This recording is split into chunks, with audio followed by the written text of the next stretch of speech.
Ano? Hindi ka pa rin niya kinakausap? Kilala mo naman si Aya eh. Hindi ko na nga alam gagawin ko eh. Alam mo, Chris, imbis na nakatunganga ka dyan, bakit kaya hindi mo sundan si Aya, no? Ayun. Try mo! Alam mo, bakit hindi ko naisip yun? Try mo! Dali, gawin mo na! Sundan mo na siya. Ang swerte mo, dude, promise. Bilisan mo na, oh. Ikaw na. Sino naglagay nito dito? Saan sila dumaan? Doon, diretso. Go! Bel. Nagkausap kami ni Rick. Sinabi niya sa akin na binasted mo raw siya. Binasted? Bakit ko naman siya babasted din? Liligawan niya ba ako? At saka kung liligawan niya man ako, sigurado ako babasterin ko nga siya. Kasi, isang lalaki lang naman yung gusto kong sagutin eh.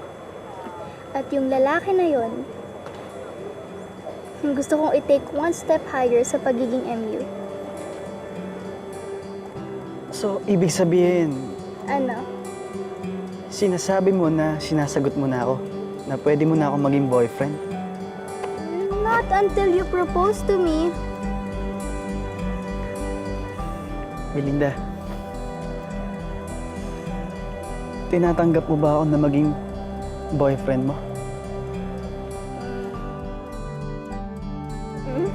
Gusto kong maging girlfriend mo, Jacob. Talaga? Oo. Yes!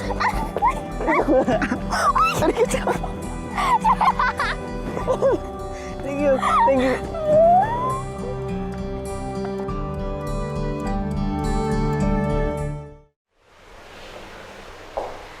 Masaya ako dahil girlfriend ko na si Belinda Fortes. Tagal kong hinintay yun, Pay.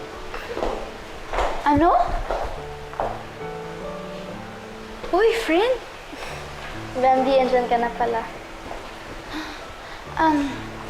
Ate, hindi naman sa tutuloko na maging boyfriend mo si Jacob ba? Pero, you know the rules, ate.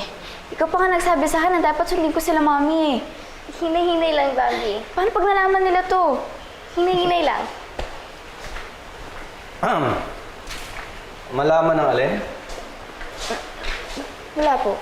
Malaman po na boyfriend ko na si Jacob. Ate,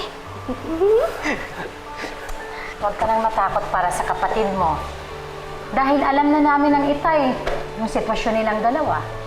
At bukod doon, pumayag na kami.